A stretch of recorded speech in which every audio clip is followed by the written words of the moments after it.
Praise Lord. കർത്താവായ യേശു ക്രിസ്തുവിന്റെ മാധുര്യമേറിയ നാമം പ്രഭാതത്തിൽ ഉയർത്തപ്പെടുമാറാകട്ടെ. ഇന്ന് രാവിലെ സമയം ദൈവസന്നിധിയിൽ കൂടി വന്ന് വിവിധ വിഷയങ്ങൾക്കായി പ്രാർത്ഥിക്കുവാൻ ദൈവം നൽകി തന്ന അവസരത്തിനായി കർത്താവിനെ മഹത്വപ്പെടുത്തുന്നു. കൂടി വന്നിരിക്കുന്ന എല്ലാ ദൈവമക്കൾക്കും കർത്താവിന്റെ ദാസന്മാർക്കും യേശുക്രിസ്തുവിന്റെ വന്യ പരിശുദ്ധ നാമത്തിലുള്ള ക്രിസ്തീയ പ്രഭാത വന്ദനങ്ങൾ വിനീതമായി അറിയിക്കുന്നു. പ്രാർത്ഥനയോടെ നമുക്ക് അല്പനിമിഷം ദൈവവചന ധ്യാനത്തിലേക്ക് പ്രഭാതത്തിൽ കടന്നു വരാം. ബൈബിൾ തുറന്ന് യോഹന്നാന്റെ സുവിശേഷം 1-ാം അധ്യായത്തിലേക്കാണ് നമ്മൾ രാവിലെ കടന്നു പോകുന്നത്. യോഹന്നാന്റെ സുവിശേഷം 1-ാം അധ്യായത്തിലേക്ക് നമുക്ക് വേഗം കടന്നു വരാം. യോഹന്നാന്റെ സുവിശേഷം 1-ാം അധ്യായം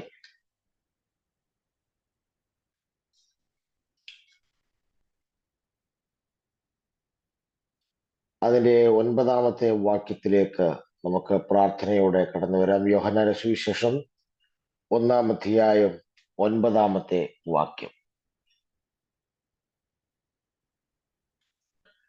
ഏതു മനുഷ്യനെയും പ്രകാശിപ്പിക്കുന്ന സത്യ വെളിച്ചം ലോകത്തിലേക്ക് വന്നുകൊണ്ടിരുന്നു.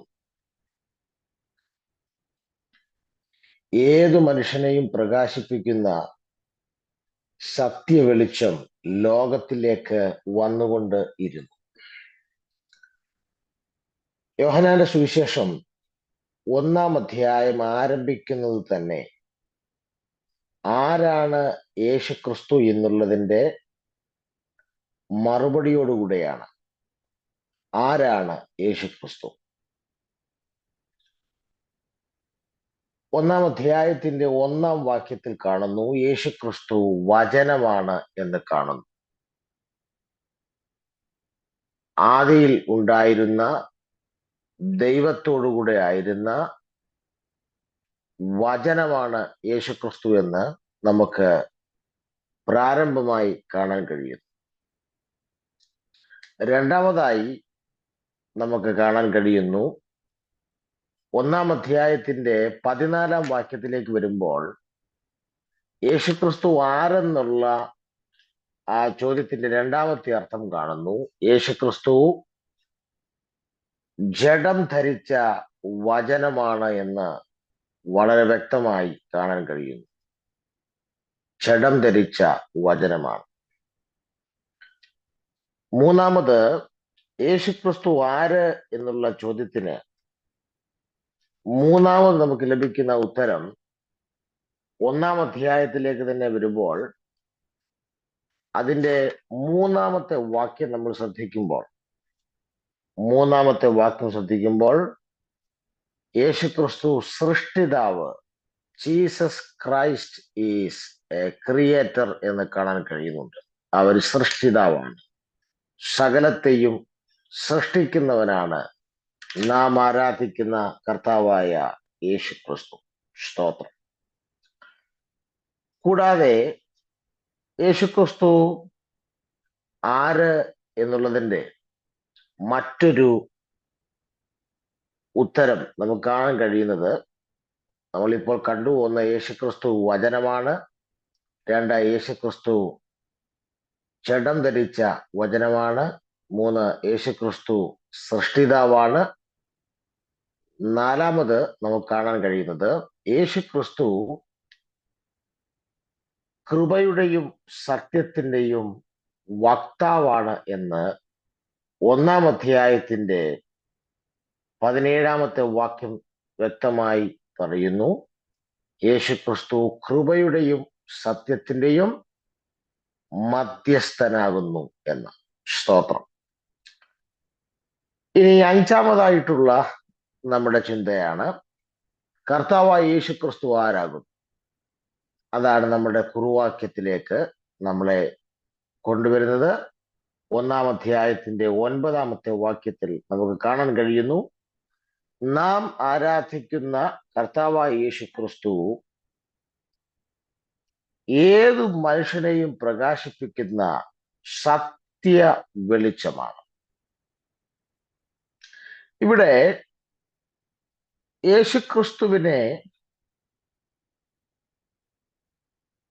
വിശേഷിപ്പിച്ചിരിക്കുന്നത് സത്യ വെളിച്ചമെന്നാണ്. വെളിച്ചം എന്നങ്ങ് വിശേഷിപ്പിച്ചാൽ പോരെ. കർത്താവ് തന്റെ പരസ്യ ശുശ്രൂഷ കാലഘട്ടത്തിൽ യോഹന്നാന്റെ സുവിശേഷം 8-ാം അധ്യായത്തിലാണെന്നാണ് എൻ്റെ ഓർമ്മ. 8-ാം അധ്യായം അതിന്റെ 12-ാമത്തെ വാക്യത്തിൽ കർത്താവ് അവകാശപ്പെടുന്നുണ്ട്, ഞാൻ ലോകത്തിന്റെ വെളിച്ചം ആകുന്നു. കർത്താവിന്റെ അതിപ്രധാനപ്പെട്ട 7 അവകാശവാദങ്ങൾ നമുക്ക് സുവിശേഷങ്ങളിൽ കാണാൻ കഴിയുന്നുണ്ട്. അതിൽ കർത്താവിന്റെ മനോഹരമായ ഒരു അവകാശവാദമാണ്, ഞാൻ ലോകത്തിന്റെ വെളിച്ചമാകും. സ്തോത്രം. അട്ടെ, കർത്താവ് ലോകത്തിന്റെ വെളിച്ചമാകുന്നു. പക്ഷെ ഇവിടെ പറഞ്ഞിരിക്കുന്നത് യേശുക്രിസ്തു ആര് എന്നുള്ള ചോദ്യത്തിന് യേശുക്രിസ്തുവിനെ സത്യ വെളിച്ചം എന്നാണ് വിശേഷിപ്പിക്കുന്നത്. വെളിച്ചം എന്നതിന്റെ കൂടെ അതിന്റെ മുൻപിൽ സത്യ എന്ന ഒരു പദം കൂടെ യോഹന്നാൻ യേശുക്രിസ്തു ആര് എന്നതിന് ആഡ് ചെയ്യുന്നുണ്ട്. എന്തിനായിരിക്കാം യോഹന്നാൻ അങ്ങനെ ഒരു പരാമർശം, സത്യ വെളിച്ചം എന്ന ഒരു പരാമർശം നടത്തിയത്? സ്തോത്രം. ഞാൻ അതിനകത്ത് മനസ്സിലാക്കിയത്, ലോകത്തിലുള്ള സകല വെളിച്ചങ്ങളും നിർമ്മിക്കപ്പെട്ട വെളിച്ചങ്ങളാണ്. ആരെങ്കിലുമൊക്കെ എപ്പോഴെങ്കിലുമൊക്കെ നിർമ്മിക്കപ്പെട്ട വെളിച്ചങ്ങളാണ് ലോകത്തിലുള്ള സകല വെളിച്ചങ്ങളും. എന്ന് മാത്രമല്ല, എല്ലാ വെളിച്ചങ്ങൾക്കും ഒരാരംഭമുണ്ട്. സ്തോത്രം. എന്നാൽ ലോകത്തിൽ ആരും നിർമ്മിക്കാതെ, ഒരാരംഭവും ഇല്ലാതെ, ആരംഭം പ്രവചിക്കാൻ കഴിയാതെ, ആരംഭമില്ലാത്തുള്ള ലോകത്തിലെ ഏക വെളിച്ചം നാം ആരാധിക്കുന്ന കർത്താവായ യേശുക്രിസ്തു എന്ന സത്യ വെളിച്ചം മാത്രമാണ്. സ്തോത്രം. നോക്കുക, ബാക്കി എല്ലാ വെളിച്ചങ്ങളും നിർമ്മിക്കപ്പെട്ട വെളിച്ചങ്ങളാണ്. അതിനൊക്കെ ആരംഭങ്ങളുണ്ട്, അതിനൊക്കെ അവസാനങ്ങളുമുണ്ട്. എന്നാൽ ആരംഭമില്ലാത്ത, അവസാനമില്ലാത്ത, ആരും നിർമ്മിക്കാത്ത ഏക വെളിച്ചമാണ് കർത്താവായ യേശുക്രിസ്തു എന്ന സത്യ വെളിച്ചം. സ്തോത്രം. അതുമാത്രമല്ല, സാധാരണ പറയാറുണ്ട്, ജീവനിൽ നിന്നാണ് മറ്റൊരു ജീവൻ ഉണ്ടാകുന്നത്. അങ്ങനെയെങ്കിൽ വെളിച്ചത്തിൽ നിന്നാണ് മറ്റൊരു വെളിച്ചം പ്രകാശിപ്പിക്കപ്പെടുന്നത്. സ്തോത്രം. യേശുക്രിസ്തു ആര് എന്നുള്ളതിന് മനോഹരമായ ഒരു സ്റ്റേറ്റ്മെന്റ് ആണ് യോഹന്നാൻ തന്നിരിക്കുന്നത്. അപ്പോൾ നമുക്ക് മനസ്സിലാക്കാൻ കഴിയുന്നത്, ലോകത്തിലുള്ള സകല വെളിച്ചങ്ങൾക്കും കാരണഭൂതനായ ഒരൊറ്റ സത്യ വെളിച്ചമേ ഉള്ളൂ. അവന്റെ പേരാണ് കർത്താവായ യേശുക്രിസ്തു. ആകയാൽ ഇന്ന് രാവിലെ നിങ്ങളുടെ ഹൃദയത്തിൽ എഴുതിക്കൊള്ളുക, യേശു വെറും ഒരു വെളിച്ചമല്ല, അവൻ സത്യ വെളിച്ചമാണ്. സ്തോത്രം. ഞാൻ ഈ ഭാഗം വായിച്ചപ്പോഴ് ഈ സത്യ എന്ന് ചേർത്ത് യേശുക്രിസ്തുവിനെ കുറിച്ച് പറയുന്ന മറ്റ് ചില ഭാഗങ്ങൾ കൂടെ തിരുവെഴുത്തിലുണ്ട്. ഇവിടെ നമുക്ക് കാണാൻ കഴിയുന്നത് ട്രൂ ലൈറ്റ് എന്നാണ്. ട്രൂ ലൈറ്റ് എന്നാണ് സത്യ വെളിച്ചം. ഇനി നമുക്ക് മറ്റൊരു ഭാഗം നോക്കാം. മറ്റൊരു ഭാഗത്ത് 6-ാം അധ്യായം 32-ാമത്തെ വാക്യത്തിലേക്ക് വരുമ്പോൾ അവിടെ യേശുക്രിസ്തുവിനെ വിശേഷിപ്പിച്ചിരിക്കുന്നത് നമുക്ക് നോക്കാം. 6-ാം അധ്യായം 32-ാമത്തെ വാക്യം. യേശു അവരോട്, ആമേൻ ആമേൻ, ഞാൻ നിങ്ങളോട് പറയുന്നു, സ്വർഗത്തിൽ നിന്നുള്ള അപ്പം മോശയല്ല നിങ്ങൾക്ക് തന്നത്, എന്റെ പിതാവത്രേ സ്വർഗത്തിൽ നിന്നുള്ള സാക്ഷാൽ അപ്പം നിങ്ങൾക്ക് തരുന്നത്. അതിന് ഇംഗ്ലീഷ് വേർഷനിൽ, ആംഗലേയ ഭാഷയിൽ കൊടുത്തിരിക്കുന്നത്, but my father giveth you the true bread from heaven. മലയാളത്തിൽ സാക്ഷാൽ അപ്പം നിങ്ങൾക്ക് തരുന്നത്. സാക്ഷാൽ അപ്പം എന്നതിന് പകരം ട്രൂ ബ്രെഡ് എന്നാണ് കൊടുത്തിരിക്കുന്നത്. നോക്കുക, അപ്പോൾ കർത്താവായ യേശു ക്രിസ്തു സത്യ വെളിച്ചമായിരുന്നു, ട്രൂ ലൈറ്റ് ആയിരുന്നു. ഇവിടെ പറയുന്നു കർത്താവായ യേശു ക്രിസ്തു സത്യ അപ്പമായിരുന്നു, ട്രൂ ബ്രെഡ് ആയിരുന്നു. ഇനി നമുക്ക് കാണാൻ കഴിയുന്നത് 15-ാം അധ്യായത്തിന്റെ 1-ാം വാക്യം. യോഹന്നാൻ 15:1 നമുക്ക് സുപരിചിതമാണ് ആ ഭാഗം. എന്താണ് കർത്താവായ യേശു ക്രിസ്തു അവിടെ പറയുന്നത്? ഞാൻ സാക്ഷാൽ മുന്തിരിവള്ളിയും എന്റെ പിതാവ് തോട്ടക്കാരനുമാകും. അവിടെ ഇംഗ്ലീഷ് ഭാഷാന്തരത്തിൽ പറയുന്നത് I am the true vine എന്നാണ്. ഞാൻ സാക്ഷാൽ മുന്തിരിവള്ളി എന്നുള്ളതിന് ഇംഗ്ലീഷിൽ പറയുന്നത് ട്രൂ വൈൻ, സാക്ഷാൽ മുന്തിരിവള്ളി എന്നതിന് സത്യ മുന്തിരിവള്ളി എന്നാണ് കൊടുത്തിരിക്കുന്നത്. സ്തോത്രം. ഇനി അത് കൂടാതെ 1 യോഹന്നാന്റെ ലേഖനം 5-ാം അധ്യായത്തിന്റെ 20-ാമത്തെ വാക്യത്തിലേക്ക് നിങ്ങൾ വരുമ്പോൾ, 1 യോഹന്നാൻ 5-ാം അധ്യായത്തിന്റെ 20-ാമത്തെ വാക്യത്തിലേക്ക് വരുമ്പോൾ കർത്താവായ യേശു ക്രിസ്തുവിനെ അവിടെ വിശേഷിപ്പിച്ചിരിക്കുന്നത് സത്യ ദൈവവും നിത്യ ജീവനുമാകുന്നുവെന്നാണ്. ട്രൂ ഗോഡ് എന്നാണ് വിശേഷിപ്പിച്ചിരിക്കുന്നത്. True God. അപ്പോൾ കർത്താവായ യേശു ക്രിസ്തു ആരാണ്? കർത്താവായ യേശു ക്രിസ്തു സത്യ വെളിച്ചമാണ്, ട്രൂ ലൈറ്റ്. കർത്താവായ യേശു ക്രിസ്തു സത്യ അപ്പമാണ്, ട്രൂ ബ്രെഡാണ്. കർത്താവായ യേശു ക്രിസ്തു സത്യ മുന്തിരിവള്ളിയാണ്, ട്രൂ വൈനാണ്. കർത്താവായ യേശു ക്രിസ്തു സത്യ ദൈവമാണ്, ട്രൂ ഗോഡാണ്. എത്ര പേർക്ക് അഭിമാനത്തോടെ ഇന്ന് രാവിലെ പറയാൻ കഴിയുന്നുണ്ട് കർത്താവായ യേശു ക്രിസ്തു അതെ ഈ പറഞ്ഞത് എല്ലാമാണ്. അവൻ സത്യ വെളിച്ചമാണ്, അവൻ സത്യ അപ്പമാണ്, അവൻ സത്യ മുന്തിരിവള്ളിയാണ്, അവൻ സത്യ ദൈവമാണ്. സ്തോത്രം. ഇനി കർത്താവായ യേശു ക്രിസ്തുവിനെ സത്യ വെളിച്ചം എന്ന് വിശേഷിപ്പിക്കുമ്പോൾ, ഈ വെളിച്ചം എന്നൊന്നും പറഞ്ഞാൽ നമുക്ക് അതിന്റെ വില അറിയത്തില്ല. സ്തോത്രം. ഞാന് താമസിക്കുന്ന സ്ഥലത്ത് മിക്കവാറും സമയങ്ങളിൽ കരണ്ട് പോക്കാണ്. രാവിലെ കരണ്ട് പോയാൽ 5 മണി കഴിഞ്ഞേ വരത്തുള്ളൂ മിക്കവാറും. ഏറ്റവും ഞാൻ അസ്വസ്ഥനാകുന്ന സമയമാണ്. ഇവിടെ ഈ വെളിച്ചത്തിന്റെ പ്രാധാന്യം നമുക്ക് മനസ്സിലാകണമെങ്കിൽ ഇരുട്ടിന്റെ ഘോരത്വം എന്താണെന്ന് മനസ്സിലാക്കണം. ഇരുട്ടിന്റെ ഘോരത്വം മനസ്സിലായാലേ വെളിച്ചത്തിന്റെ പ്രാധാന്യം നമുക്കറിയും.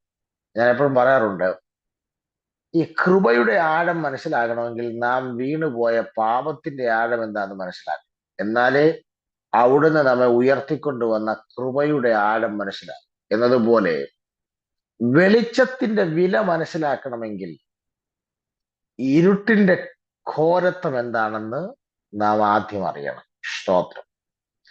ഇപ്പോൾ തന്നെ നിങ്ങൾ ഇരിക്കുന്ന ഇടത്ത് വെളിച്ചമില്ലാതെ വന്നാൽ നിങ്ങൾ ഇരുട്ടിലേക്കാകുന്നു. ആ ഇരുട്ടിൽ നിങ്ങൾക്ക് ഇത്ര മിനിറ്റ് പോലും ഇരിക്കാൻ കഴിയില്ല. സ്തോത്രം. അപ്പൊ ഇരുട്ട് എന്ന് പറയുന്നത് അതിന്റെ ഘോരത്വം മനസ്സിലാക്കണം. ഞാന് ചില മിനിറ്റുകൾ ഈ ഇരുട്ടിനെ കുറിച്ച് ചില പരാമർശങ്ങൾ പറയുമ്പോൾ നിങ്ങൾ അനുഭവിക്കുന്ന സത്യ വെളിച്ചത്തിന്റെ പവർ എന്നാ നിങ്ങൾക്ക് മനസ്സിലാകും. സ്തോത്രം.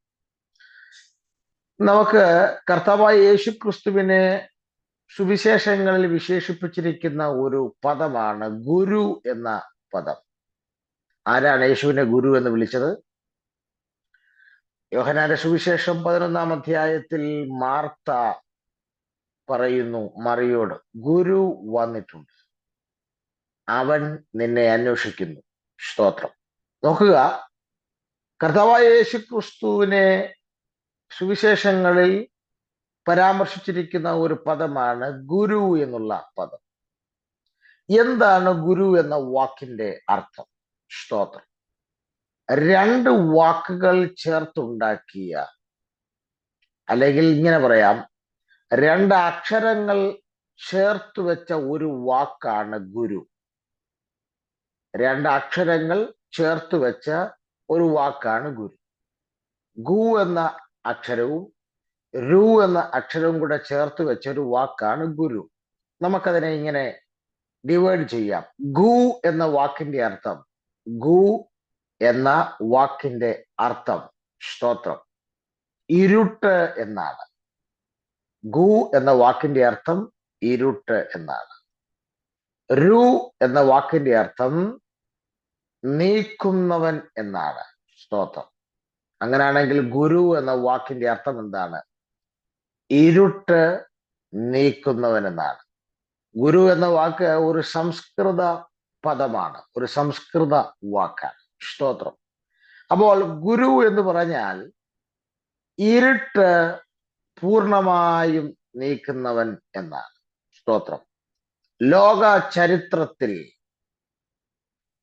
മനുഷ്യൻ അഭിമുഖീകരിക്കുന്ന ഏറ്റവും വലിയ ഇരുട്ടിനെ തന്റെ അവതാര ലക്ഷ്യം കൊണ്ട് നീക്കിക്കളഞ്ഞ, പകരം വെക്കാനില്ലാത്ത ലോകത്തിലെ ഏക ഗുരു ഞാൻ പ്രസംഗിക്കുന്ന കർത്താവായ യേശു ക്രിസ്തുവാണ്. ഈ രാവിലെ സമയം അഭിമാനത്തോടെ ഞാൻ വിളിച്ചു പറയും, മനുഷ്യൻ ഫേസ് ചെയ്യുന്ന, അഭിമുഖീകരിക്കുന്ന ലോകത്തിലെ ഏറ്റവും വലിയ ഇരുട്ടിനെ നമ്മുടെ മുമ്പിൽ നിന്ന് അശേഷമില്ലാതെ നീക്കിക്കളഞ്ഞ, ലോകത്തിലെ തന്റെ അവതാരം കൊണ്ട് ഇരുട്ടിനെ നീക്കിയ കർത്താവായ യേശു ക്രിസ്തുവാണ് ലോകത്തിലെ ഏക സത്യവെളിച്ചം എന്ന മഹത് ഗുരു. സ്തോത്രം. ഇനി ഈ ഇരുട്ടിനെ കുറിച്ച് നമ്മൾ മനസ്സിലാക്കേണ്ടത്, ഇരുട്ടിന് രണ്ട് അവസ്ഥകളുണ്ട്, രണ്ട് തലങ്ങളുണ്ട്. സ്തോത്രം. ഇരുട്ടിന് രണ്ട് അവസ്ഥകളുണ്ട്, അല്ലെങ്കിൽ രണ്ട് തലങ്ങളുണ്ട്.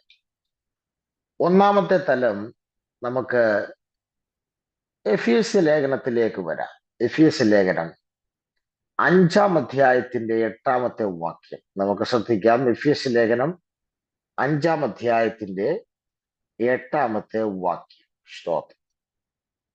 അവിടെ ഇങ്ങനെയാണ് പറയുന്നത്, മുമ്പേ നിങ്ങൾ ഇരുളായിരുന്നു, ഇപ്പോഴോ കർത്താവിൽ വെളിച്ചമാകുന്നു. നോക്കുക, എഫെസോസിലെ വിശ്വാസികളോട് പൗലോസ് പറയുന്നു, മുമ്പേ നിങ്ങൾ ഇരുട്ടിലായിരുന്നു എന്നല്ല, നിങ്ങൾ ഇരുളായിരുന്നു. ഇത് രക്ഷിക്കപ്പെടുന്നതിന് മുമ്പുള്ള അവസ്ഥയെക്കുറിച്ചാണ് പറയുന്നത്. മുമ്പേ നിങ്ങൾ ഇരുട്ടിലായിരുന്നല്ല, നിങ്ങൾ ഇരുട്ടിലായിരുന്നു എന്നല്ല, പകരം പറഞ്ഞ് നിങ്ങൾ തന്നെ ഇരുളായിരുന്നു. അപ്പോൾ രക്ഷിക്കപ്പെടുന്ന അവസ്ഥയ്ക്ക് മുമ്പ്, രക്ഷിക്കപ്പെടാതിരുന്ന കാലഘട്ടത്തിൽ നാം എന്തായിരുന്നു? നാം ഒരു ഇരുളായിരുന്നു. അത് നമ്മുടെ ജീവിതത്തിന്റെ പാപത്തിന്റെ തലങ്ങളെ കാണിക്കുകയാണ്, പാപത്തിന്റെ അവസ്ഥയെ കാണിക്കുകയാണ്. അങ്ങനെയാണെങ്കിൽ നമുക്ക് ഇരുട്ടിന്റെ ഒന്നാമത്തെ തലം, ഇരുട്ട് പാപത്തെ കാണിക്കുകയാണ്. സ്തോത്രം. നമ്മളുടെ രക്ഷിക്കപ്പെടുന്നതിന് മുമ്പുള്ള ആ അവസ്ഥയെ വ്യക്തമാക്കി കാണിക്കുന്നു. അപ്പോൾ ഇരുട്ട് കാണിക്കുന്നത് ഒന്നാമത് പാപത്തെയാണ്. ഇരുട്ടിന്റെ ഒന്നാമത്തെ തലമാണ് പാപത്തെ കാണിക്കുന്നത്. രണ്ടാമത് നമുക്ക് യോഹന്നാന്റെ സുവിശേഷം തന്നെ 3-ാം അധ്യായത്തിലേക്ക് വരാം. 3-ാം അധ്യായം അതിന്റെ 19-ാമത്തെ വാക്യം നമുക്ക് ശ്രദ്ധിക്കാം. യോഹന്നാന്റെ സുവിശേഷം 3-ാം അധ്യായത്തിന്റെ 19-ാമത്തെ വാക്യം. അവിടെ വളരെ വ്യക്തമായി പറയുന്ന ഒരു പദം, ന്യായവിധി എന്നതോ വെളിച്ചം ലോകത്തിൽ വന്നിട്ടും മനുഷ്യരുടെ പ്രവൃത്തി ദോഷമുള്ളതാകയാൽ അവർ വെളിച്ചത്തെക്കാൾ ഇരുളിനെ സ്നേഹിച്ചു തന്നെ. ഇവിടെ ഒരു കൂട്ടം ജനത്തിന് വരുന്ന ന്യായവിധിയെ കുറിച്ച് പറയുക. എന്തുകൊണ്ടാണ് ഇവർക്ക് ന്യായവിധി വരാൻ കാരണം? അവിടെ പറയുന്നു, അവർ വെളിച്ചത്തെക്കാൾ ഇരുളിനെ സ്നേഹിച്ചത് കൊണ്ട് തന്നെ.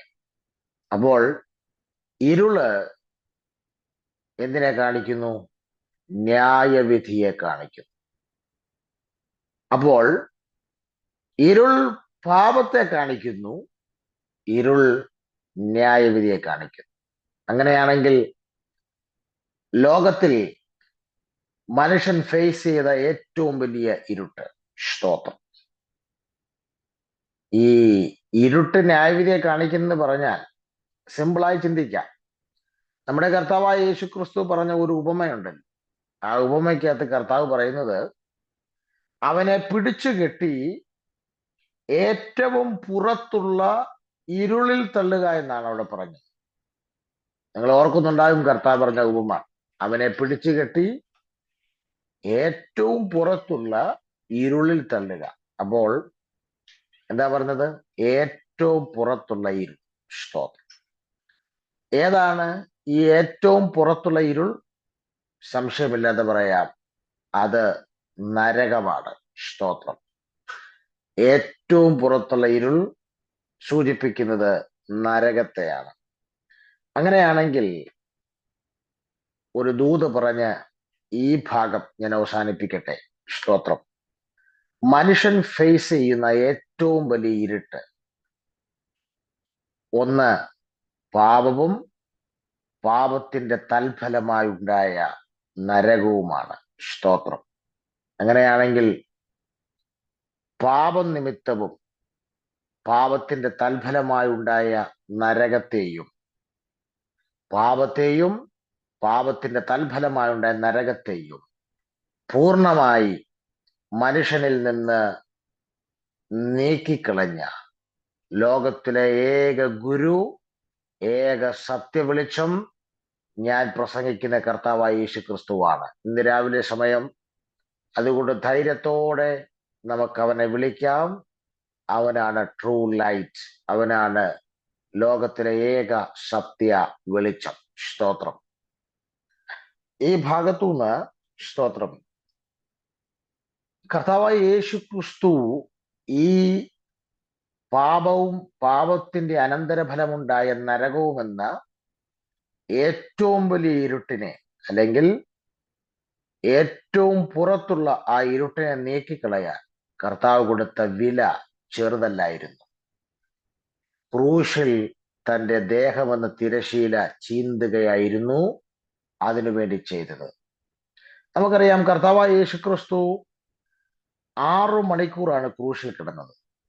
6 മണിക്കൂറാണ്. അതിൽ 6 മണി നേരം മുതൽ 9 മണി നേരം വരെ ദേശത്തിലെല്ലാം ഇരുട്ടുണ്ടായി എന്നാണ് എഴുതിയിരിക്കുന്നത്. 6 മണി നേരം എന്ന് പറഞ്ഞാൽ യഹൂദ റോമ സമയമാണ്. നമ്മുടെ സമയം വരുമ്പം നട്ടുച്ചയ്ക്ക് 12 മണി മുതൽ ഉച്ച കഴിഞ്ഞ് 3 മണി വരെയുള്ള സമയം. അതാണ് നമ്മുടെ സമയം വരുന്നത്. സ്തോത്രം. അപ്പോൾ ഈ 3 മണിക്കൂർ കർത്താവ് ഇരുട്ടിനകത്താണ് കിടന്നത്. ചില ബൈബിൾ സ്കോളേഴ്സ് പറയുന്നു, ആ ഇരുട്ടിനകത്ത് വെച്ചാണ് മാനവകുലത്തിന്റെ പാപം മുഴുവൻ പിതാവായ ദൈവം പുത്രനായ യേശുവിന്റെ മേൽ ചുമത്തിയതെന്നാണ് പറയുന്നത്. അങ്ങനെ ആയിരിക്കാം, അല്ലായിരിക്കാം. സ്തോത്രം. നമുക്കതിനെക്കുറിച്ച് വലിയ തെളിവുകളൊന്നും കിട്ടുന്നില്ല. സ്തോത്രം. എങ്കിലും കർത്താവ് ഈ 3 മണിക്കൂർ ഇരുട്ടിൽ കിടന്നു എന്നുള്ളതിന് വളരെ വ്യക്തമാണ്. ഇപ്പോൾ 3 മണിക്കൂർ ഈ ഇരുട്ടിന്റെ ഘോരത്വം മുഴുവൻ കർത്താവായ യേശു ക്രിസ്തു അനുഭവിച്ചു. സങ്കീർത്തനത്തിലൊരു പ്രത്യേക പരാമർശമുണ്ട്. റെഫറൻസ് ഇപ്പോൾ എൻ്റെ ഓർമ്മയിൽ വരുന്നില്ല. ആ പരാമർശം ഇങ്ങനെയാണ്. സ്തോത്രം.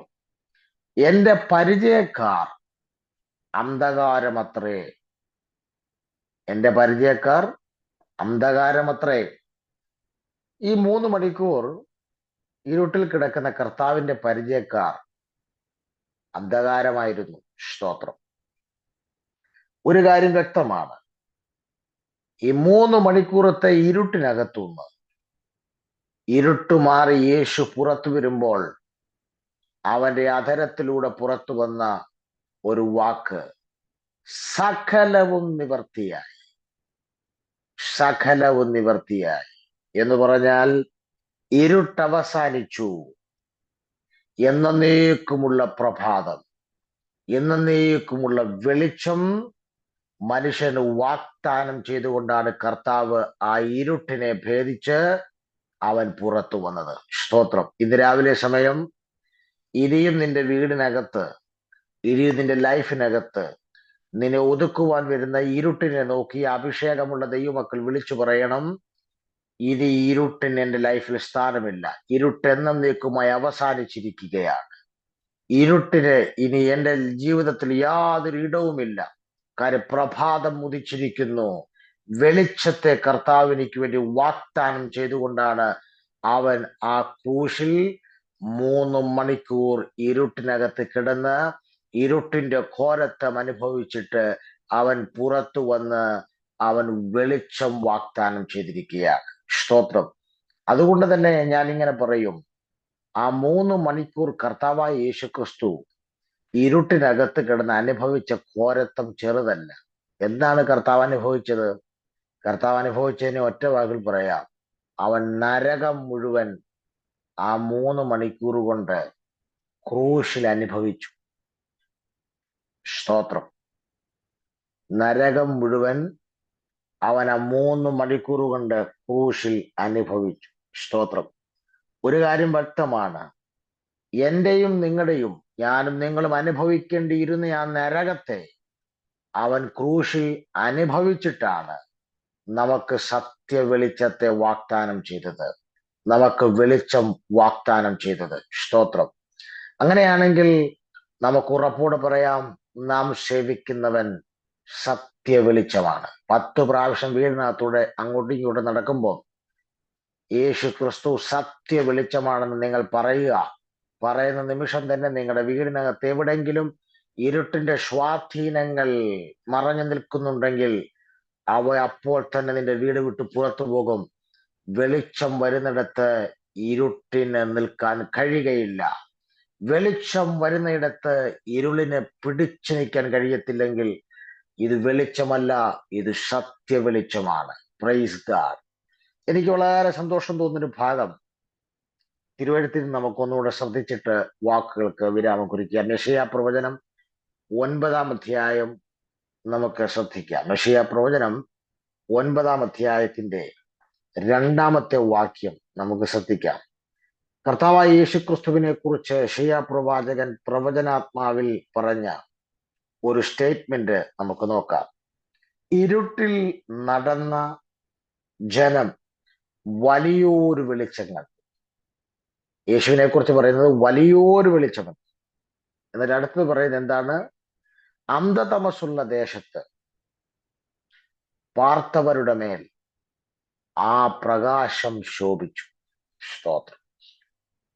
നോക്കിക്കേ, ഇരുട്ടില് നടന്ന ജനം വലിയൊരു വെളിച്ചം കണ്ടു. അന്ധതമസിൽ പാർത്തവരുടെ മേൽ ആ പ്രകാശം ശോഭിച്ചു. ഇവിടെ യെശയ്യാവ് പറയുന്നു, ഒരു വലിയ കൂട്ടം ജനം ഇരുട്ടിനകത്താണ്. ഒരു വലിയ കൂട്ടം ജനം അന്ധതമസിനകത്തിരിക്കുകയാണ്. സ്തോത്രം. ഏതാണ് ആ ജനം? ഏതാണ് ആ ജനം? അതറിയണമെങ്കിൽ മത്തായി സുവിശേഷത്തിലേക്ക് വരുമ്പോൾ 4-ാം അധ്യായത്തിൽ ഇതേ വാക്യം കുറച്ചുകൂടെ ക്ലാരിറ്റിയിൽ പറയുന്നുണ്ട്. മത്തായി സുവിശേഷം 4-ാം അധ്യായം 14 മുതൽ 16 വരെയുള്ള ഭാഗങ്ങളിൽ കുറച്ചുകൂടെ ക്ലിയർ ആയി പറയുന്നുണ്ട്. നമുക്ക് 14-ാമത്തെ വാക്യം നോക്കാം, 15 കൂടെ ചേർത്ത് നോക്കാം. 14-ഉം 15-ഉം വാക്യം. സെബൂലൂൻ ദേശവും നഫ്താലി ദേശവും കടൽക്കരയിലും യോർദാൻ അക്കരയുള്ള നാടും ജാതികളുടെ ഗലീലയും, ഇങ്ങനെ ഇരുട്ടിൽ ഇരിക്കുന്ന ജനം വലിയൊരു വെളിച്ചം കണ്ടു. മരണത്തിന്റെ ദേശത്തിലും നിഴലിലും ഇരിക്കുന്നവർക്ക് പ്രകാശം ഉദിച്ചു. അപ്പം വലിയ വെളിച്ചം കണ്ട ആ ജനം പാർത്ത സ്ഥലം എവിടെയാണ്? അന്ധതമസിലിരുന്ന പ്രകാശം ശോഭിച്ച ജനം പാർത്ത സ്ഥലം എവിടെയാണ്? ആ സ്ഥലമാണ് എഴുതിയിരിക്കുന്നത്. 1 സെബൂലൂൻ ദേശം, 2 നഫ്താലി ദേശം, 3 കടൽക്കര, 4 യോർദാൻ അക്കരയുള്ള നാട്, 5 ജാതികളുടെ ഗലീല. അപ്പോൾ സെബൂലൂൻ ദേശത്തിലും നഫ്താലി ദേശത്തിലും ഈ കടൽക്കരയിലും യോർദാൻ അക്കരയുള്ള നാട്ടിലും ജാതികളുടെ ഗലീലയിലും ഇരിക്കുന്ന ജനം വലിയ ഇരുട്ടിനകത്തിരിക്കുകയാണ്. വലിയ അന്ധതമസിനകത്ത് ഇരിക്കുകയാണ്. പ്രതീക്ഷകൾ നഷ്ടപ്പെട്ട്, പ്രത്യാശ നഷ്ടപ്പെട്ട്, ഇനി മുന്നോട്ട് എങ്ങനെയാണെന്നോ എന്താണെന്നോ ഒന്നുമില്ലാത്ത ഒരു ഇരുട്ടിനകത്ത്. സ്തോത്രം. അങ്ങനെ ഇരുട്ടിനകത്തിരിക്കുമ്പോഴാണ് യെശയ്യാ പ്രവാചനം 9 അധ്യായം 2 പറഞ്ഞ ആ വെളിച്ചം ആ ഇരുട്ടിലിരുന്ന ജനത്തിന്റെ അടുക്കിലേക്ക് ആ വലിയ വെളിച്ചം പ്രകാശിക്കുകയാണ്. ആ അന്ധതമസിലിരുന്ന ജനത്തിന് വലിയ പ്രകാശത്തിലേക്ക് അവർ ശോഭിക്കുകയാണ്. സ്തോത്രം. ഒരു കാര്യം വ്യക്തമാണ്, കർത്താവായ യേശുക്രിസ്തു ഏത് വീട്ടിൽ ചെന്നിട്ടുണ്ടോ, ഏത് നാട്ടിൽ ചെന്നിട്ടുണ്ടോ, അവിടെ എല്ലാം ഈ വെളിച്ചം ശോഭിച്ചിട്ടുണ്ട്. സ്തോത്രം. എവിടെയൊക്കെ കർത്താവ് ചെന്നിട്ടുണ്ടോ അവിടെ എല്ലാം ഈ വെളിച്ചത്തിന്റെ എഫക്റ്റ് അടിച്ചിട്ടുണ്ട്, വെളിച്ചത്തിന്റെ പവർ വെളിപ്പെട്ടിട്ടുണ്ട്. സ്തോത്രം. ഒരിക്കൽ നമ്മൾ ഈ ഭാഗത്തിലേക്ക് വരുമ്പോൾ വളരെ വ്യക്തമായി മനസ്സിലാക്കാൻ പറ്റുന്ന കാര്യം, ഇവിടെ കർത്താവ് ആ നാട്ടിൽ ചെന്നില്ല, അതിന്റെ ബൗണ്ടറി ചെന്നപ്പോഴേ ആ നാടിനകത്ത് മുഴുവൻ വെളിച്ചത്തിന്റെ പവർ, ഇമ്പാക്ട് വെളിപ്പെട്ടു. സ്തോത്രം. നോക്കിക്കേ 13 നോക്കിയ 4:13. നസറേത്ത് വിട്ട് സെബുലൂന്റെയും നഫ്താലിയുടെയും അതിരുകളിൽ, കണ്ടോ, അതിരുകളിൽ എന്ന് പറഞ്ഞാൽ കർത്താവ് ബോർഡേഴ്സിലൂടെ സഞ്ചരിച്ചെന്നാ പറയുന്നത്. അതിരുകളിൽ കടൽക്കരയുള്ള കബർനഹൂമിൽ ചെന്ന് പാർത്തു. അപ്പൊ കർത്താവ് ഇപ്പോൾ എവിടെയാ പാർക്കുന്നത്? ഇരുട്ടിലിരുന്ന, അന്ധതമസിലിരുന്ന ജനം പാർത്ത നഫ്താലിയുടെയും സെബുലൂന്റെയും അതിരിൽ വന്നതേ ഉള്ളൂ. അയ്യോ, സ്തോത്രം. അതിർത്തിയിൽ വെളിച്ചം വന്നപ്പോഴേ അതിന്റെ ഇമ്പാക്ട്, അതിന്റെ പവർ ഇരുട്ടിലിരുന്ന ജനത്തിന്റെ മേൽ, അന്ധതമസിലിരുന്ന ജനത്തിന്റെ മേൽ ആ വെളിച്ചത്തിന്റെ പവർ വീശി. ഇന്ന് രാവിലെ ഈ മെസ്സേജ് കേൾക്കുമ്പോൾ വചനവുമായി കണക്ട് ചെയ്യാൻ കഴിയുന്നവരുണ്ടോ? ഇന്ന് രാവിലെ പരിശുദ്ധാത്മാവ് പറയുന്നു, നിന്റെ അതിർത്തി വന്നാ മതി, നിന്റെ വീടിന്റെ മുഴുവൻ ഇരുട്ടിന്റെ കെട്ടും പൂട്ടും. സ്തോത്രം. നിന്റെ അതിരിങ്കൽ കർത്താവിന്റെ വെളിച്ചം വീശിയാ മതി, നിന്റെ വീടിനകത്തെ മുഴുവൻ മാന്ത്രിക ശക്തിയുടെ ഇരുട്ട് പൊട്ടിമാറും. സ്തോത്രം. കാരണം ഇരുട്ടിന്റെ എഫക്റ്റിന്റെ മുന്നിൽ അതേ വെളിച്ചത്തിന്റെ പവർ വീശുമ്പോൾ ഇരുട്ടിന്റെ മുഴുവൻ എഫക്റ്റുകളും തകരും, ബലം ക്ഷയിക്കും. കാരണം വെളിച്ചത്തെ പിടിച്ചെടുക്കാൻ ഇരുട്ടിന് കഴിയില്ല. കാരണം ഈ വെളിച്ചം സാക്ഷാൽ വെളിച്ചമാണ്. ഈ വെളിച്ചം സത്യ വെളിച്ചമാണ്. ഈ വെളിച്ചം വലിയ വെളിച്ചമാണ്. ഈ വെളിച്ചം വെളിച്ചങ്ങളെ നിർമ്മിച്ച വെളിച്ചമാണ്. ഇന്ന് രാവിലെ സമയം ഈ വെളിച്ചത്തിന്റെ പവർ ഏറ്റെടുക്കുന്ന എത്ര ദൈവമക്കളുണ്ട്? ഈ വെളിച്ചവുമായി നിങ്ങൾ ഓഫീസിൽ പോകുക, ഈ വെളിച്ചവുമായി നിങ്ങൾ കാർ ഡ്രൈവ് ചെയ്യുക. ഈ വെളിച്ചം നിങ്ങളിലുണ്ടോ, നിങ്ങളെ തൊടാൻ ഉലകത്തിലെ ഒരു പൈശാചിക മണ്ഡലങ്ങൾക്കും കഴിയില്ല. സ്തോത്രം. അപ്പോൾ കർത്താവായ യേശുക്രിസ്തു പറഞ്ഞു, നിങ്ങൾക്ക് വെളിച്ചം വാഗ്ദാനം ചെയ്തു. ഏത് വെളിച്ചമാ? സത്യ വെളിച്ചത്തെ വാഗ്ദാനം. അപ്പോൾ നാം സത്യ വെളിച്ചത്തെ കുറിച്ച് കേട്ടു, നാം സത്യ വെളിച്ചം അനുഭവിച്ചു. ഇനി കർത്താവിന്റെ ആഗ്രഹം എന്താണെന്നറിയാമോ? അടുത്തത് സ്തോത്രം. മത്തായി 5:14 വരാം. മത്തായി 5:14. സ്തോത്രം. അവിടെ കർത്താവ് പറയുന്ന ഒരു പദം ഇങ്ങനെയാണ്. സ്തോത്രം. നിങ്ങൾ ലോകത്തിന്റെ വെളിച്ചം ആകും. അയ്യോ, നിങ്ങൾ സത്യ വെളിച്ചത്തെ കുറിച്ച് അറിഞ്ഞാൽ പോരാ, നിങ്ങൾ സത്യ വെളിച്ചത്തെ കുറിച്ച് അനുഭവിച്ചാൽ പോരാ, നിങ്ങൾ ലോകത്തിന്റെ വെളിച്ചമാണ്. ഇനി അക്ഷരികമായ സത്യ വെളിച്ചമായ കർത്താവ് ഈ ഭൂമിയിൽ ഇല്ലെങ്കിലും അവന്റെ വെളിച്ചം ഏറ്റെടുത്ത നിങ്ങൾ ഈ ലോകത്തിന്റെ വെളിച്ചമായ, നിങ്ങൾ നടന്നു പോകുന്നിടത്ത് ഈ സത്യ വെളിച്ചത്തിന്റെ എഫക്റ്റ് അടിച്ച് ആളുകൾ സൗഖ്യമാകാൻ തുടങ്ങും, ആളുകളുടെ ബന്ധനങ്ങൾ പൊട്ടാൻ തുടങ്ങും, ആളുകളുടെ മേൽ വലിയ പ്രകാശം വീഴും, ആളുകളുടെ മേൽ ഭയങ്കര വെളിച്ചം വീശും. കാരണം നിങ്ങളിൽ ഇരിക്കുന്നവൻ ആ സത്യ വെളിച്ചമാണ്. അങ്ങനെങ്കിൽ കർത്താവ് നിങ്ങളെ കുറിച്ച് ആഗ്രഹിക്കുന്നു, നിങ്ങൾ സത്യവെളിച്ചത്തെക്കുറിച്ച് കേൾക്കുക, സത്യവെളിച്ചം അനുഭവിക്കുക. നിങ്ങൾ ലോകത്തിന്റെ വെളിച്ചമാകും. അതാണ് നമ്മൾ എഫീസ് ലേഖനത്തിനകത്തും പൗലോസ്ലീഹ പറഞ്ഞത് 5-ാം അധ്യായം 8-ാം വാക്യത്തിൽ നാം കണ്ടത്. മുമ്പേ നിങ്ങൾ ഇരുളായിരുന്നു, എന്നാൽ ഇപ്പോൾ നിങ്ങൾ ലോകത്തിന്റെ വെളിച്ചമാകും. നമുക്കൊരുമിച്ച് ഇന്ന് രാവിലെ ലോകത്തിന്റെ വെളിച്ചമാകുവാൻ കർത്താവായ യേശു ക്രിസ്തുവിന്റെ കരങ്ങളിലേക്ക് സമ്പൂർണ്ണമായി സമർപ്പിക്കാം. ഇന്ന് രാവിലത്തെ സന്ദേശം മറക്കരുത്. സത്യവെളിച്ചമായ കർത്താവായ യേശു ക്രിസ്തു. തലകൾ വണക്കാം, കണ്ണുകൾ അടയ്ക്കാം, പ്രാർത്ഥനയ്ക്കായി വിധേയപ്പെടാം. മഹാദൈവമേ, സ്വർഗസ്ഥ പിതാവേ, തിരുവെഴുത്തുകളിലൂടെ ഞങ്ങളോട് വാദിച്ചുകൊണ്ടിരുന്ന അങ്ങയുടെ മകൾ സ്നേഹത്തിനായി സ്തോത്രം ചെയ്യുന്നു. ഈ പ്രിയപ്പെട്ടവർക്ക് ഇന്ന് രാവിലെ ശ്രേഷ്ഠ വചനം കേൾപ്പാനുള്ള ഭാഗ്യം കൊടുത്തു. അത് ഗ്രഹിപ്പാൻ അവരുടെ ബുദ്ധിയെയും അവരുടെ ഹൃദയത്തെയും തുറക്കണം. ഞാനിവരെ യേശുവിന്റെ നാമത്തിൽ ബ്ലസ് ചെയ്യും. കൃപ കൂടെയിരിക്കും. മഹത്വം കർത്താവിടുക്കും പ്രാർത്ഥനകൾക്കും യേശു ക്രിസ്തുവിൻ നാമത്തിൽ തന്നെ. ആമേൻ. കർത്താവ് പ്രാർത്ഥനയും യാതനയും കേട്ടതിനായി സ്തോത്രം ചെയ്യാം. സ്തോത്രം, സ്തോത്രം, സ്തോത്രം, സ്തോത്രം. പിതൃപുത്ര പരിശുദ്ധാത്മാകാം ത്രിയേക ദൈവത്തിന്റെ കൃപയും സമാധാനങ്ങളും ആശീർവാദം പ്രാർത്ഥിച്ച വിഷയങ്ങളോട്, കേട്ട വചനത്തോട് പിരിയുന്ന നാം ഓരോരുത്തരും ദൂരത്തും ചാരത്തുമുള്ള എല്ലാ സമശിഷ്ടങ്ങളോടും കർത്താവായ യേശു ക്രിസ്തുവിന്റെ രണ്ടാമത്തെ മേഘ പ്രത്യക്ഷതവരെ ഇന്നും എന്നേക്കും ഉണ്ടായിരിക്കുമാറാകട്ടെ. ആമേൻ. യേശു ക്രിസ്തു മുഖാന്തരം ചെയ്ത പിതാവിനെ ശക്തിയോടെ സ്തുതിക്കാം. അല്ലേലൂയ, അല്ലേലൂയ, അല്ലേലൂയ. ആമേൻ. കർത്താവായ യേശുവേ, വേഗം വരണമേ. എല്ലാവർക്കും വന്ദനം. നന്ദി. കർത്താവ് ഈ വചനങ്ങളാൽ നമ്മെ സഹായിക്കട്ടെ. God bless you.